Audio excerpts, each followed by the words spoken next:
Magandang araw! Ang aking iuulat na bago naming aralin ay tungkol kay Francisco Baltazar o mas kilalang Francisco Balagtas.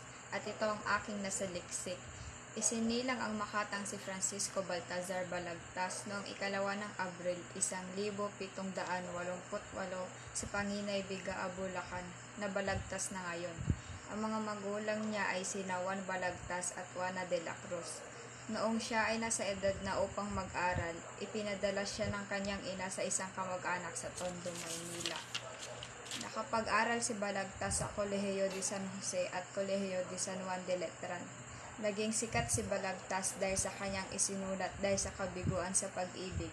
Minahal niya ang dalagang si Maria Asuncion Rivera na mula sa Pandacan. Nakulong si Balagtas sa di malamang dahilan at nang makalaya ay dito niya isinulat ang kanyang klasikong akdang Florante at Laura.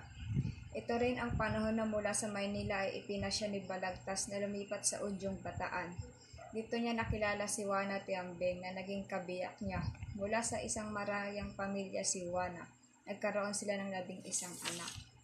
Nakulong si Balagtas dahil sa isang akusasyong ginupitan niya raw ng buhok ang isang katulong. Dahil dito ay bumagsak ang pamumuhay ni Balagtas.